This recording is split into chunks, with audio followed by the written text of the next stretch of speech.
इस मॉर्फोलॉजी का जो नया टॉपिक था इन द इन्फ्लोरेसेंस स्टार्ट करते हैं।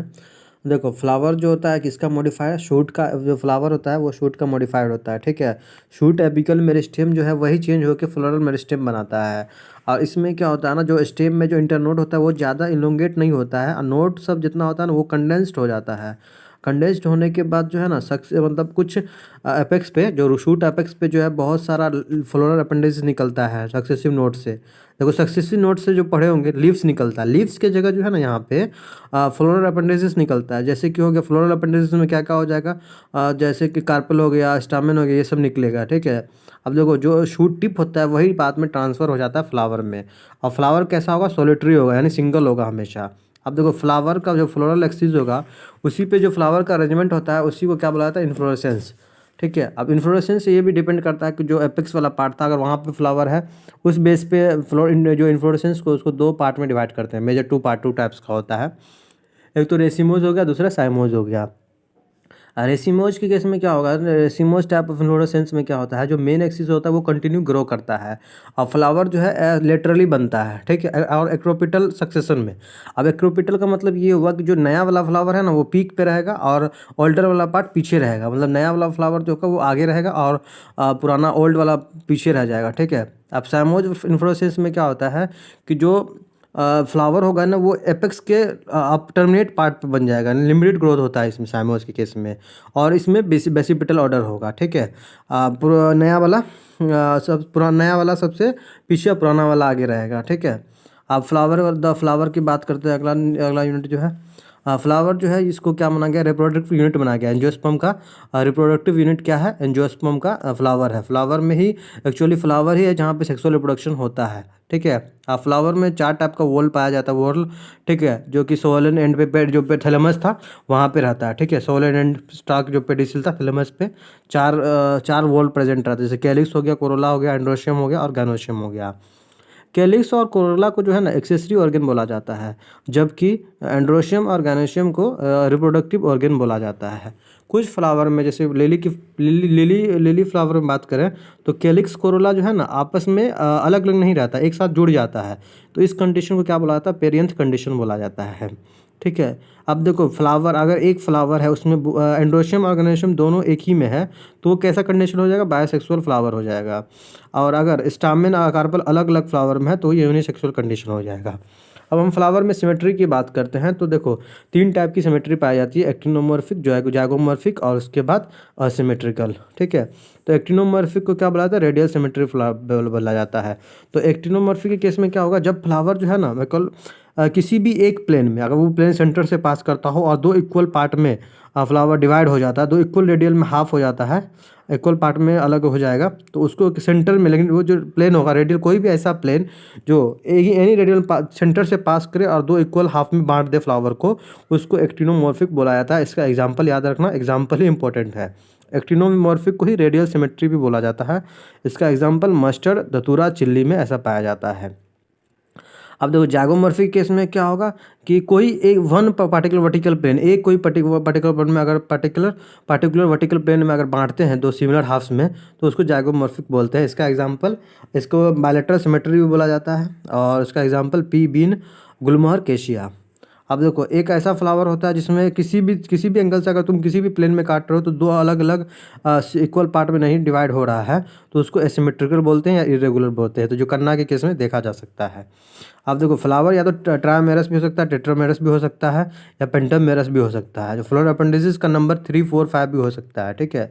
अब देखो फ्लावर अगर ब्रेक्ट है फ्लावर में, जो कि ब्रेक्ट क्या है, ब्रेक्ट लीफ का ही रिड्यूस पार्ट है, जो कि पेडिसिल जो होता है ना, मतलब फ्लावर का जो जहाँ से वो डंडा अटैच रहता है स्टॉक, उसको पेडिसिल बोलते हैं। तो उसके बेस में एक रिड्यूस लीफ स्ट्रक्चर होता है जिसको ब्रेक्टेट बोलते हैं, ठीक है। अगर जिसके पास ब्रेक्ट है उसको ब्रेक्टेट बोलते हैं, जिसके पास विदाउट ब्रेक्ट है फ्लावर में, ब्रेक्ट नहीं है, उसको ई ब्रेक्टेट बोलते हैं, ठीक है। अब देखो, अब अगला नेक्स्ट हम बात करते हैं, कुछ पोजीशन है जैसे कि कैलिक्स, कोरोला, एंडोशियम के थैलेमस के रिस्पेक्ट में अगर पोजीशन हम देखते हैं तो फ्लावर को फर्दर 3 पार्ट में क्लासीफाई किया जाता है, हाइपोगैनस, पेरिगैनस, एपिगैनस।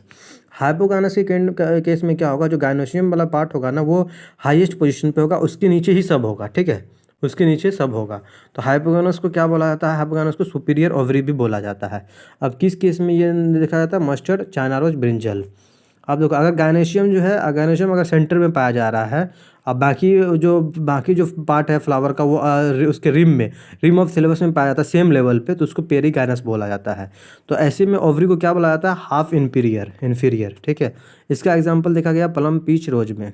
ठीक है, अब एक और आता है एपिकाइनस फ्लावर। एपिकाइनस फ्लावर में जो होता है ना, तो गायनोशियम सबसे नीचे रहता है। ठीक है, मार्ज थैलेमस सबसे ऊपर आ जाता है, अपवर्ड पार्ट पे आता है सबसे ऊपर, बाकी अदर पार्ट्स ऊपर ही रहेगा, और गायनमस जो वो ओवरी वाला पार्ट रहेगा वो नीचे रहेगा। ठीक है, अदर पार्ट ओवरी के ऊपर रहेगा। तो ऐसे में ओवरी को क्या बोला जाता है? Inferior ovary. किस केस में देखा जाता है? गुआवा में, कुकुम्बर में, और रे फ्लोरेट ऑफ सनफ्लावर के केस में भी यही होता है। अब हम फ्लावर का पार्ट्स के बारे में हम बात करेंगे। तो 4 पार्ट है जैसे कि बताया जा चुका है, ये कैलिक्स, कोरोला, एंड्रोशियम और गैनोशियम। कैलिक्स का भी एक नाम और है सेपल, इसको कॉमन नेम सिंपल भी बोलते हैं। कैलिक्स देखो सबसे आउटर मोस्ट लेयर है। ठीक है, इसका मेंबर्स को क्या बोला जाता है? सेपल्स बुलाया जाता है। सेपल्स कैसा रहता है? जनरली जो है ना ग्रीन रहता है, लीफ लाइक स्ट्रक्चर होगा, और इसको जो है ना फ्लावर को प्रोटेक्ट करेगा बर्ड स्टेज में। ठीक है, मतलब जब छोटा सा होगा फ्लावर स्टार्टिंग स्टेज में, बर्ड स्टेज में रहेगा, तो जो सेपल ही इसको प्रोटेक्ट करता है। ये लाइन इंपॉर्टेंट है, कभी भी नीट में क्वेश्चन पूछ देगा। अब कैलिक्स अगर देखो, अगर यूनाइटेड स्टेट में है तो उसको गेमोसेपिलस बोलते हैं। गेमो मतलब फ्यूज्ड वाला वर्ड होता है, गेमो से ये फ्यूज समझ सकते हो। अब पोलीसेपिलस मतलब फ्री, सेपल अगर सब फ्री है तो उसको पोलीसेपिलस बोलते हैं। अब कोरोला के केस में, अब कोरोला को कॉमनली किससे मिलकर बना होता है? पेटल से मिलकर बना होता है। ठीक है, अब पेटल्स कैसा है? ये ब्राइटली कलर होता है, अट्रैक्टिव इंसेक्ट फॉर पोलिनेशन। अब ये देखो, कोई पोलिनेशन, अब जो अट्रैक्ट करने इंसेक्ट जो पोलिनेशन करने के लिए आएगा, वो कभी कभी कोरोला कलर देख के भी पोलिनेशन करने आता है, तो वो अट्रैक्ट फॉर पोलिनेशन के लिए होता है कोरोला, पेटल। ठीक है, अब देखो कोरोला भी या तो जुड़ा होगा आपस में, फ्यूज्ड होगा, तो उसको गेमोपेटलस बोलते हैं। अगर फ्री होता है उसको पॉलीपेटलस बोलते हैं। अब देखो शेप और कलर जो है इसमें बहुत ज़्यादा वेरी करता है, हर डिफरेंट प्लांट में इसका शेप और कलर वेरी करता है। ठीक है, या तो इसका शेप कैसा भी हो, ट्यूबुलर भी हो सकता है, बेल शेप्ड भी हो सकता है, फनल शेप भी हो सकता है, या व्हील शेप भी हो सकता है। ठीक है, हम एस्टिवेशन की बात करते हैं। ठीक है, अब एस्टिवेशन क्या है? एस्टिवेशन में सिंपली देखो, सेपल और पेटल का जो अरेंजमेंट रहता है, ठीक है, उसी को क्या बोला जाता है? उसी को बोला जाता है एस्टिवेशन। मतलब मोड ऑफ अरेंजमेंट सेपल और पेटल, अरेंजमेंट ऑफ सेपल और petal in floral bud with respect to other member. ठीक है, तो उसको एस्टिवेशन बोलते हैं। एस्टिवेशन भी फर्दर कितना टाइप का? 4 प्रकार का होता है। ठीक है, 4 टाइप का होता है, वेलवेट, ट्विस्टेड, इम्ब्रिकेट और एक्सिलरी। जब हम इसका वेलवेट की बात करते हैं तो इसमें सेपल और पेटल जो है आपस में एक दूसरे को हल्का टच करता है, लेकिन ओवरलैप नहीं करता, विदाउट ओवरलैपिंग। तो ये किस केस में देखा जाता है? क्लोट्रोपिस के केस में देखा जाता है। ठीक है, तो इसमें इसी को वेलवेट कंडीशन बोला जाता है। अब नेक्स्ट हम बात करते हैं ट्विस्टेड। ट्विस्टेड में क्या होता है ना, जो सेपल पेटल होगा हल्का सा एक दूसरे को ओवरलैप करेगा। ठीक है, ओवरलैप करेगा, तो इसमें चाइना रोज, लेडी फिंगर और कॉटन आ गया। ठीक है, इसको ट्विस्टेड बोलते हैं।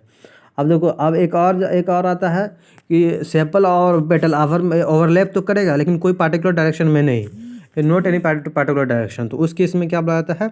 इम्ब्रिकेट, केशिया, गुलमोहर और इसका एग्जाम्पल है। ठीक है, आप देखो बी बिन यानी फेवेसी फैमिली में जब हम बात करते हैं तो इसमें 5 पेटल पाया जाता है। सबसे जो लार्जेस्ट रहता है वो उसको स्टैंडर्ड बोला जाता है, और 2 लेटरल वाला जो पेटल होता है उसको विंग्स बोला जाता है, और जो स्मॉलेस्ट होगा उसको एंटीरियर या कील बोलते हैं। ठीक है, तो इस टाइप को वेस्टिवेशन को एक्सिलरी या पेब्रियोनेसिस बोला जाता है, एस्टिवेशन बोला जाता है। ठीक है, वेलवेट में सब हल्का हल्का टच करेगा लेकिन ओवरलैप नहीं करेगा। ठीक है, ट्विस्टिस में ओवरलैप करेगा एक दूसरे को, इम्ब्रिकेट में भी ओवरलैप करेगा लेकिन कोई पार्टिकुलर डायरेक्शन नहीं होगा। ठीक है, याद हो जाएगा। तो इसका एग्जांपल याद रखना, वेलवेट का एग्जांपल सीधे केलोट्रोपिस आता है, ट्विस्टिस का example China rose, lady finger, cotton हो गया। उसके बाद इम्ब्रिकेट का अगर देखा जाए तो केशिया, गुलमोहर हो गया। अब एक्सिलरी का तो जस्ट याद रहता है, फेवेसी फैमिली पूरा हो गया। अब हम पार्टिकुलरली एंड्रोशियम की बात करते हैं, तीसरा एंड्रोशियम। तो एंड्रोशियम देखो किससे मिलकर बना होता है? स्टामेन से मिलकर बना होता है। ये मेल रिप्रोडक्टिव पार्ट है। ठीक है, ये मेल रिप्रोडक्टिव ऑर्गेन है। ठीक है, इसमें देखो एक स्टॉक रहता है, एक जिसको क्या नाम दिया जाता है? फिलामेंट दिया गया है, और इसका एक फुला हुआ पार्ट होता है जिसको एंथर बोलते हैं। ठीक है, एंथर में जो है यूजुअली बायलॉब्ड स्ट्रक्चर होता है, इसमें 2 चैम्बर होता है जिसको पोलन सेक बोलते हैं। अब पोलन सेक के अंदर ही पोलन ग्रेन पाया जाता है। अब देखो कोई स्टामेन स्टेराइल होता है, उसको स्टेमिनेट बोला जाता है, स्टेमिनोड बोला जाता है। ठीक है, तो स्टामेन देखो, अब ये भी यहाँ पे भी ये बात है, स्टामेन जो होता है अदर मेंबर से साथ जुड़ा भी रहता है, पेटल वेटल से जुड़ा भी रहता है। जब देखो स्टामेन अगर पेटल से जुड़ा रहेगा तो उस कंडीशन को एपीपेटलस कंडीशन बोलते हैं, उस कंडीशन को एपीपेटलस कंडीशन बोलते हैं। स्टामेन अगर पेटल से जुड़ा रहेगा तो उसको उस कंडीशन को एपीपेटलस कंडीशन बोलते हैं और ब्रिंजल में देखा जाता है। एपीफाइलस कंडीशन में जैसा कि पहले बताया गया है कि स्टामेन मतलब पेरियंथ से जुड़ा होगा। पेरियंथ में क्या था, मतलब पेरियंथ में कोरोला कैलिस जुड़ा हुआ था, उसको उस कंडीशन को पेरियंथ बोलते हैं। अब पेरियंथ से ही अगर स्टामेन जुड़ा हुआ है तो उसको एपीफाइलस कंडीशन बोला जाता है। जैसे कि लिली वाला केस में देखते हैं, लिली फ्लावर में देखा जा सकता है। अब देखो फिर वही कंडीशन, स्टामेन अगर फ्री है तो उसको पॉलीएंड्रस कंडीशन बोलते हैं, पॉलीएंड्रस। और अगर मतलब जो जुड़ा हुआ है तो उसको देखो पॉलीएंड्रस कंडीशन बोलते हैं। और देखो स्टामेन अगर एक दूसरे बंडल में प्रेजेंट है, वन बंडल में है तो उसको मोनोएडल्फस बोलते हैं, जैसे कि चाना रोज। अगर टू बंडल है तो उसको डायडल्फस बोलते हैं। और उसके बंच में प्रेजेंट है, अगर एक बंच है, एक बंडल है तो उसको मोनोएडल्फस, जो कि चाइना रोज में देखा गया है। अगर दो बंडल है तो डायडल्फस, जिसकी पी में देखा गया है। और अगर दो से ज़्यादा बंडल है तो पॉलीएडल्फस हो गया, जो कि सिट्रस के केस में देखा गया है। अब देखो जो स्टामेन का जो लेंथ होता है फिलामेंट, उसका जो वेरिएशन होता है, हर सब में अलग अलग वेरिएशन होता है, जैसे सेल्विया और मस्टर्ड में देखा गया है लेंथ में, ठीक है। अब हम गायनोशियम की बात करते हैं। गायनोशियम देखो फीमेल रिप्रोडक्टिव पार्ट है, वो क्या था, एंड्रोशियम मेल रिप्रोडक्टिव पार्ट था और गायनोशियम फीमेल रिप्रोडक्टिव पार्ट है फ्लावर का। अब ये इसमें मोर देन वन कार्पल भी हो सकता है। अब कार्पल देखो तीन पार्ट है कार्पल का। स्टामेन का क्या पार्ट था, दो पार्ट था, एक तो फिलामेंट था और एंथर था। इसमें कार्पल में तीन पार्ट होता है, स्टिग्मा, स्टाइल, ओवरी। जो ओवरी वाला पार्ट होता है वो बेसल वाला पार्ट होता है, ये लार्ज फुला हुआ पार्ट होता है, ठीक है।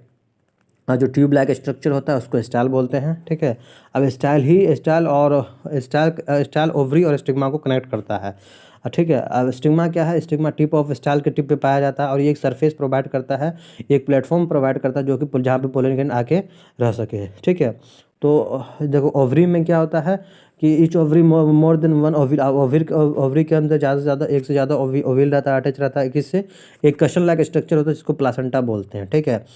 अब देखो कार्पल अगर एक से ज़्यादा प्रेजेंट है और फ्री फॉर्म में है, कार्पल अगर एक से ज़्यादा है और फ्री फॉर्म में है तो उसको एपोकार्पस कंडीशन बोलते हैं।